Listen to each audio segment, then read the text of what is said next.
Princeton Electric Plant Board, Princeton's #1 energy source. This is Mallory Hancock Lawrence, and we love our Caldwell and Lyon County friends. We invite you to come to Cada's anytime you can to shop with us. We're making it even easier for you. Whether you work in Cada's or just come to town for a visit, stop in and shop with us. But if you're in a hurry, you can pre-order your groceries at hancocksneighborhoodmarket.com. It's so easy and convenient. Of course, we want to see your smiling face anytime we can, but if you're in a hurry, hancocksneighborhoodmarket.com is the way to go. Hancock's Neighborhood Market, Cada's. Welcome back to Coffee Talk on WPKY. We've got Trooper Rob Austin from KSP Post 2 here in Madisonville with us this morning. Good morning, Rob. Good morning. Thank you so much for joining us this morning. I appreciate your time. Absolutely. So we talked ahead of time, and there's some stuff going on right now through the KSP. Talk to me about, I know you said that there was a memorial event coming up. There is, yes. We're actually doing our event on Wednesday of this week. This is Law Enforcement Memorial Week.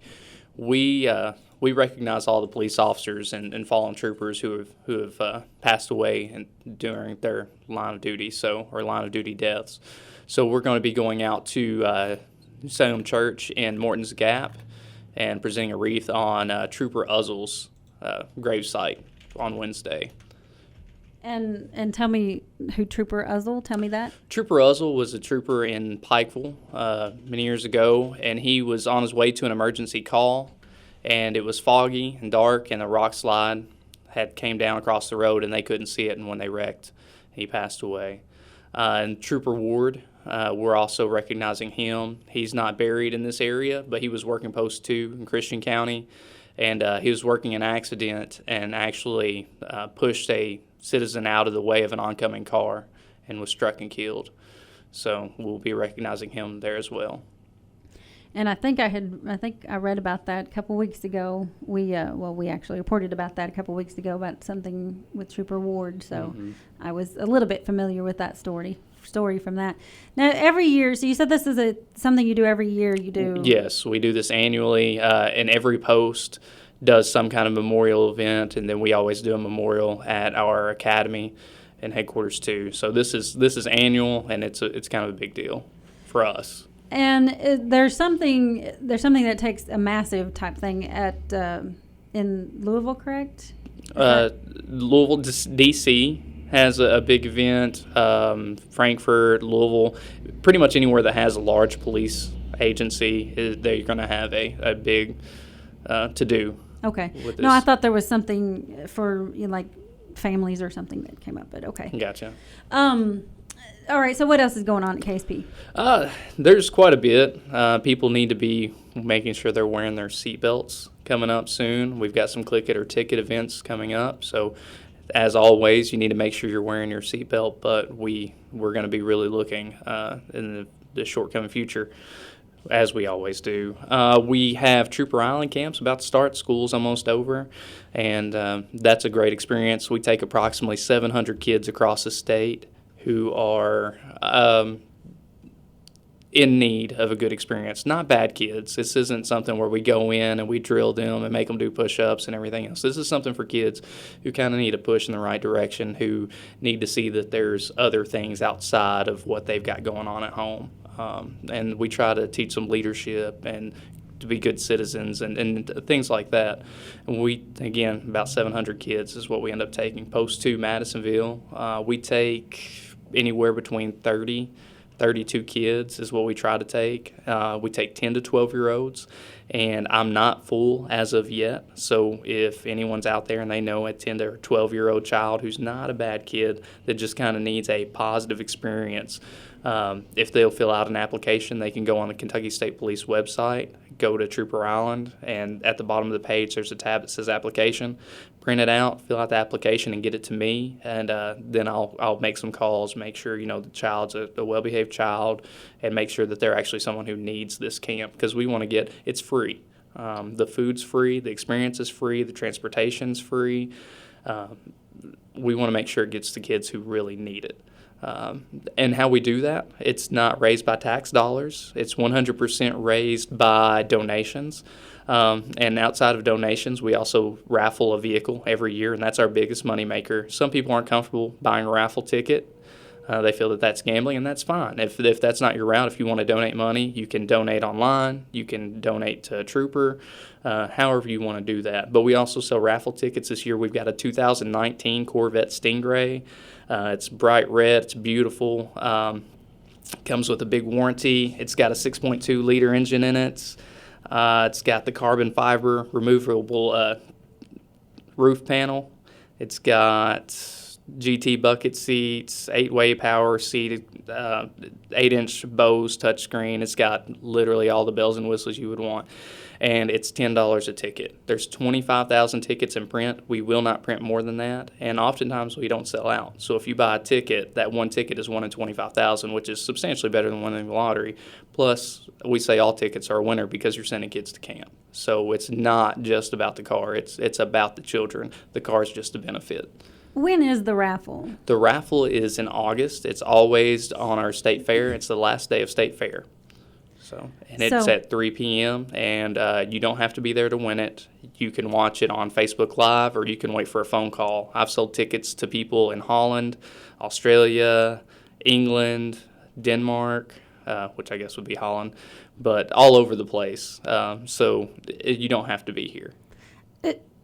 Okay, so now I had a question, but now you made me go a different direction. Why would somebody in another country be interested in because then they're going to have to pay to get it over there, right? They would, but it's a Corvette. We're talking about multiple thousands of dollars. So that just dollars. happened this year? Yes, yeah. And I think it does normally. This year I went over to the Quilt Show in Paducah with Jay Thomas, Trooper Jay Thomas. He's a PAO over there, and we set up a booth and we display a quilt that Jay has that has all 50 states, state police trooper patches on it. So it's a really neat thing, and we use that as an eye catcher and draw people in, and then we sell them raffle tickets. And most of them don't even think they're going to win, to be honest with you. When we explain Trooper Island Camp and explain what we do, they just want to help the kids. Right. Yeah, and that's what I was thinking. I mean, even if you don't win, that's. But this Stingray has I've heard about this thing. Where could one see that if they wanted to just go view it? Right now it's in Frankfurt, but it goes across the state. If we have big events, Louisville gets it a lot because we have a lot of events in Louisville. They've got the Farm Machinery Show, the Mid-America Truck Show, different things like that. The draw in international crowds as well.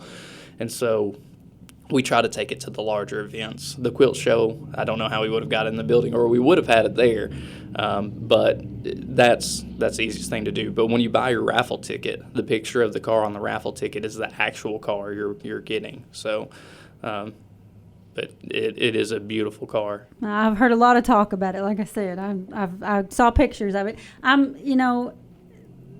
Everybody has what they like and what they, are okay with. And Corvettes just never have, oohed and awed me. But I know that it's a very, very nice car. Now tell me how you get your donations for your raffles on a yearly basis.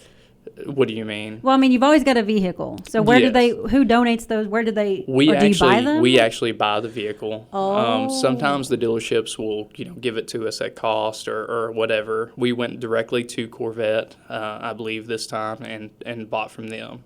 So we've never raffled a Corvette before. We've raffled Chargers. We've raffled pickup trucks. But every year at the state fair, we actually have a confiscated Corvette that we have, and we take it up there, and we've got it painted gray and stripes on it. In fact, someone posted a picture of it on Facebook the other day. They saw it out at a Walmart. But everyone says, I'll buy a raffle ticket for that. And we're like, well, the Corvette's not for sale. For raffle, this is. And so we were like, you know what?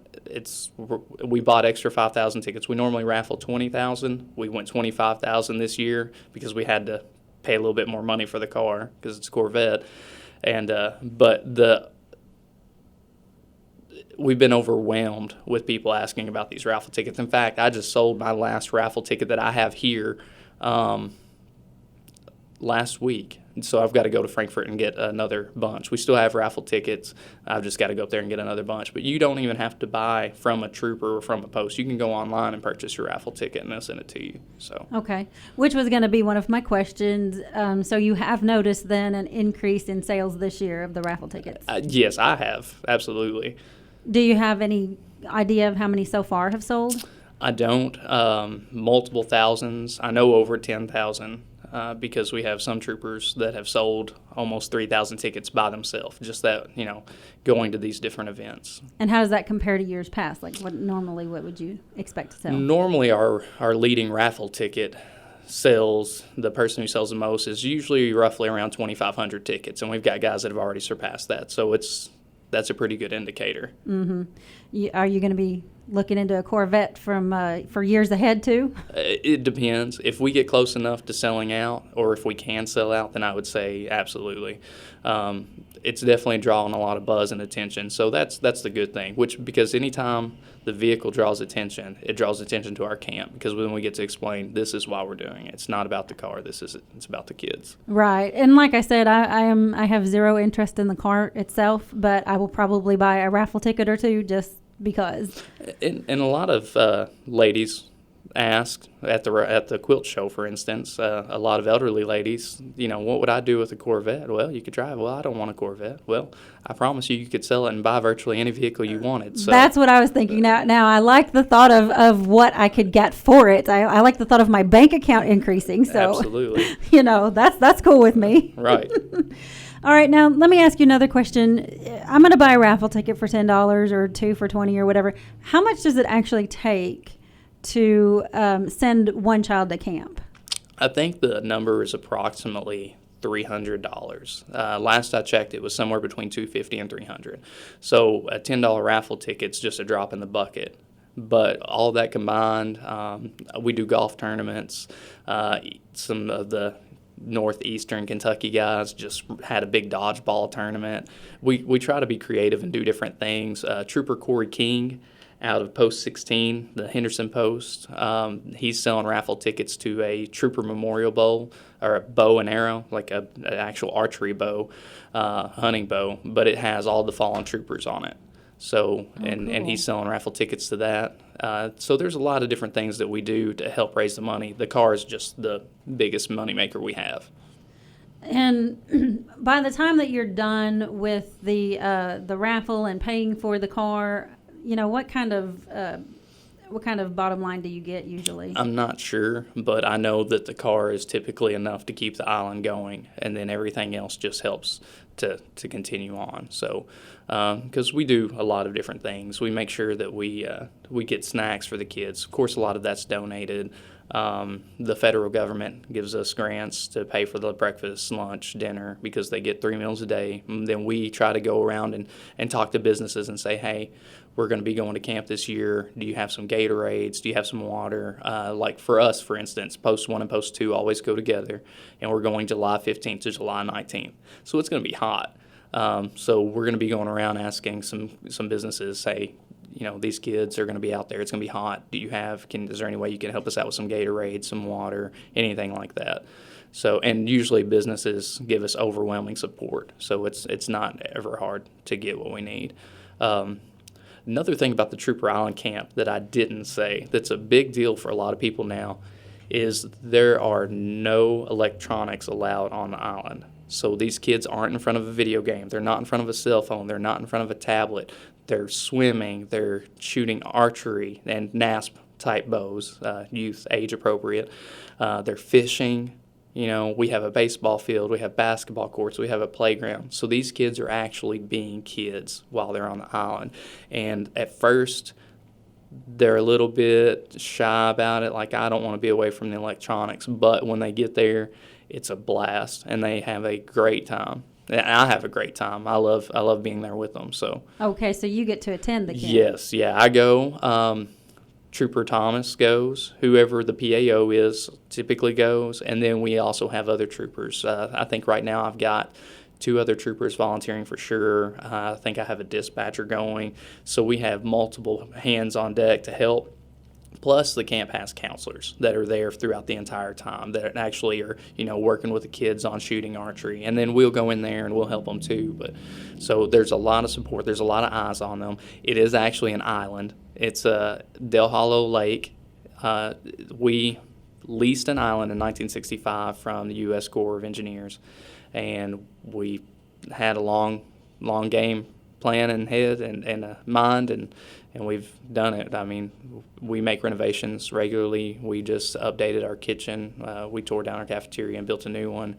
But again, all this is doable because we raffle cars and raise money to do it. There's not a single tax dollar that goes towards this outside of maybe the federal grants for the food.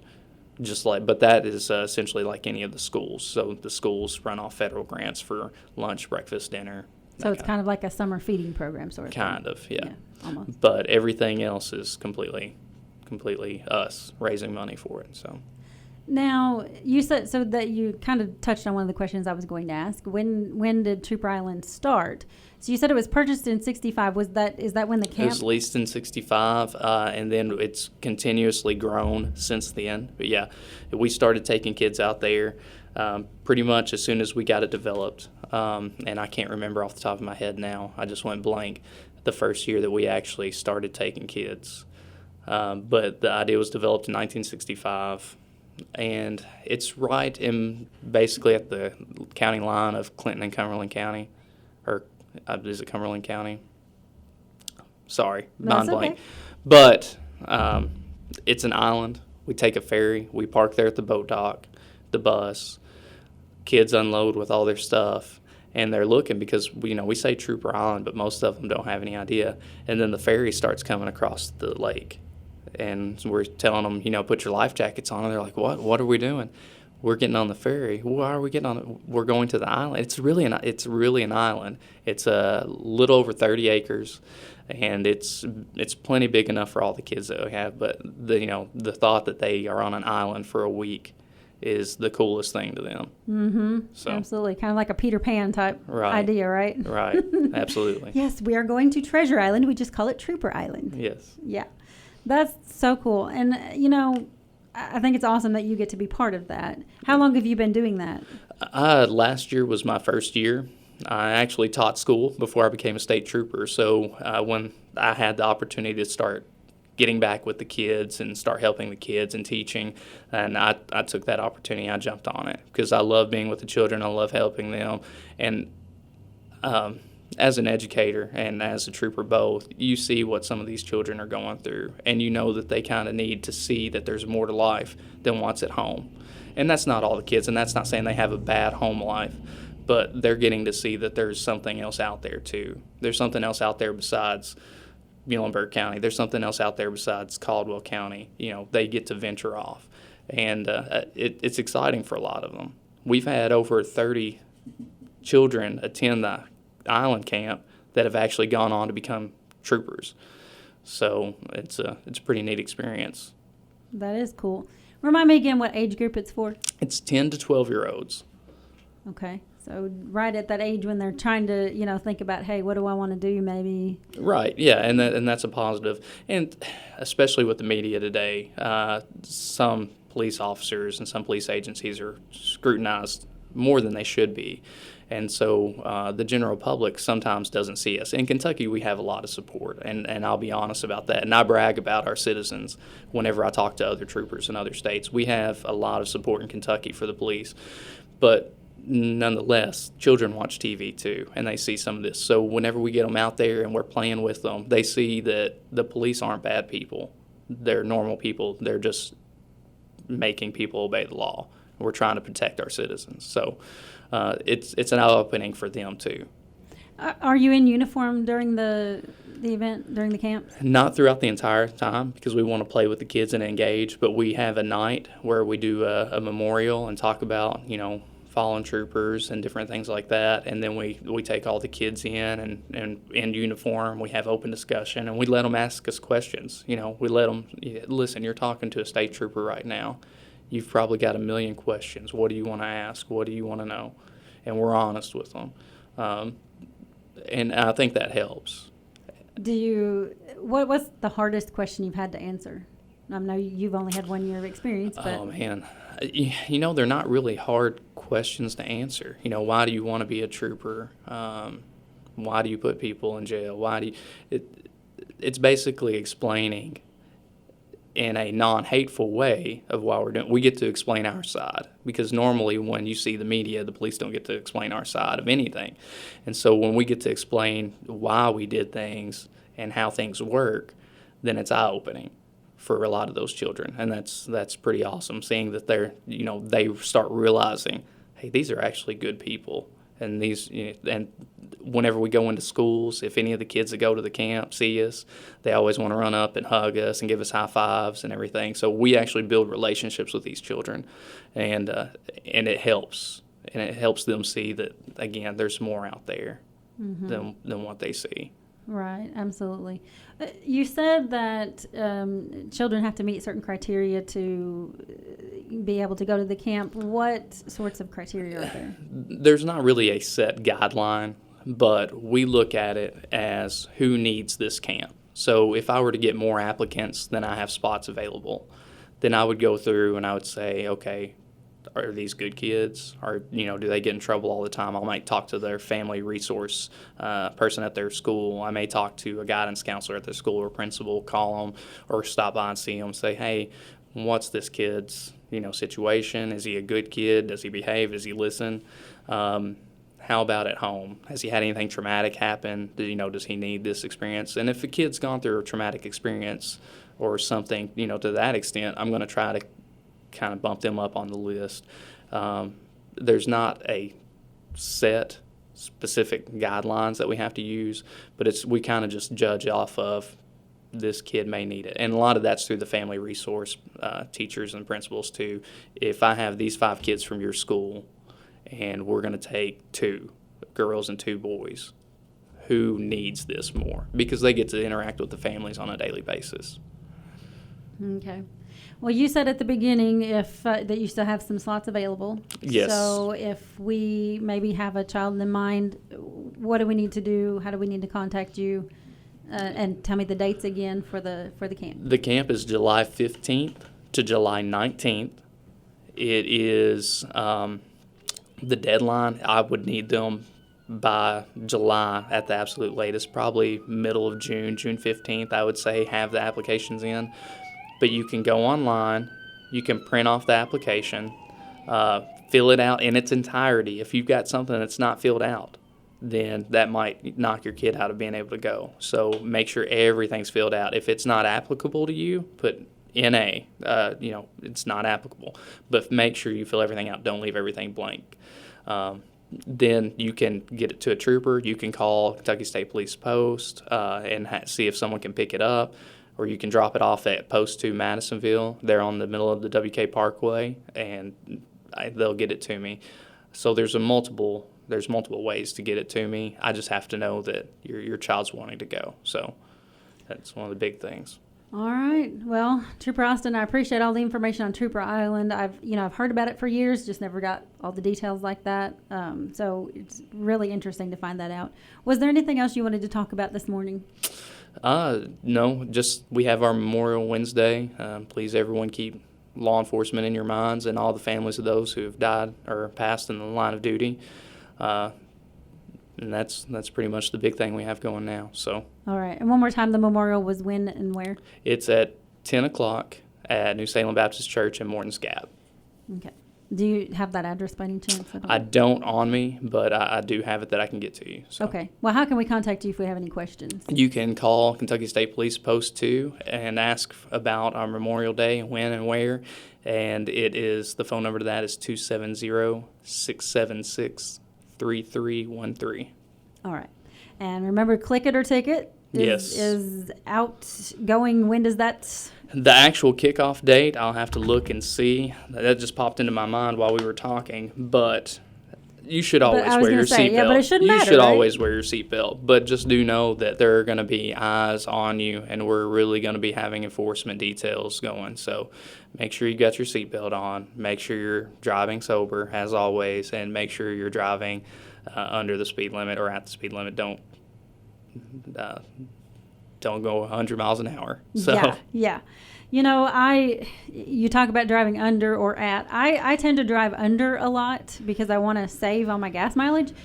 But people don't like when you drive under the speed limit. No, and if you're driving too far under the speed limit, then you clog traffic, and it can create some safety issues if you're driving too slow. But when you're driving if we stop you and we say, hey, you were going 65 and a 55, and you're saying, well, my car said I was going 55 miles an hour, but you've got oversized tires, or your wheels are different, or your speedometer's off, then you're risking that as well. So we're going to go by our radar that we calibrate daily over your speedometer. So well, okay, let me ask a quick question. What is too slow? Too slow, on the limited access parkway, there's actually law that states that if you're going under 45 or 55 miles per hour, that it is too slow. Okay, so if you're 10 miles under the speed limit, you're okay? You're fine. Okay. Yes. Because that's about what I drive. I drive about 60, and people just don't like that. They do not like that. No. So, yeah. And I'll tell you, it's not as bad here as it is. I drove in Chicago one time, and I drove the speed limit through downtown Chicago. And I can't even tell you on the air what happened to me when cars drove by. It was not nice. Let me ask you this. When you're driving slow, do you stay in the right lane? Unless I'm passing. I mean, if there's a big old semi, then and he's going slower than me, then yeah, I'm going to get around him and I don't usually speed up. I usually just keep it on cruise at 10 miles under the speed limit. Right. People do not like that. They do not like that. I try to be nice and speed up a little bit, but at the same time, I got to pay my gas bill. So. Right, and that's the main thing. You can drive the speed limit and under the speed limit, and you should be driving that. But if you're not the fastest car, you should be in the right lane because you clog up traffic. Yeah. And studies have shown that if you're operating in the left lane and people are passing you on the right lane, and they start weaving it out in traffic, it increases their chance of an accident, which in turn increases your chance of being involved in that accident as well. Right. So remember, if you're not passing a vehicle, stay in the right lane. Yeah, and I do. Yes. If I'm not passing, but if I've got somebody that's slower than me, then I don't. But anyway, and that does actually, people in general, I have found, even if I drive the speed limit, they don't like that either. No, well, they don't like that either. They should be obeying the law as well. So. That's my theory, but that's not how they feel when they pass me and give me the dirty looks. So, whatever. All right, Trooper Austin, I appreciate your time. It is so nice that you come in here. I appreciate you coming in and talking to us about things going on at KSP because, like you said, we need to put voices and people behind the uniforms. Right. It's not just about... We're not machines. We're real-life human beings that go home to families as well. So. Absolutely. Well, thank you so much for your time today. I appreciate it. Thank you. Anytime. Trooper Rob Austin, KSP Post 2 in Madisonville. You've been listening to Coffee Talk on WPKY. Serving Caldwell County since 1950. We're 1580, 103.3 WPKY Princeton. Fox News, I'm Chris Foster. Batteries, coffee, and spinach are among the American imports starting next month, subject to new tariffs in China. It's retaliation for new tariffs on Chinese imports here. White House Economic Advisor Larry Kudlow says about the negative economic consequences of this fight. The possible improvement in trade and exports and open markets for the United States, this is worthwhile doing. He was on Fox News Sunday. Secretary of State Mike Pompeo canceling a trip to Moscow today to be in Brussels, Belgium, to speak with some of his European counterparts about threats from Iran. Britain's top diplomat voicing concern about rising tensions between the US and Iran. We are very worried about the risk of a conflict happening by accident. UK Foreign Secretary Jeremy Hunt saying he'll raise those concerns with Mike Pompeo. Fox's Simon Owen. Pompeo still plans to be in Russia tomorrow to meet with President Vladimir Putin. This is Fox News.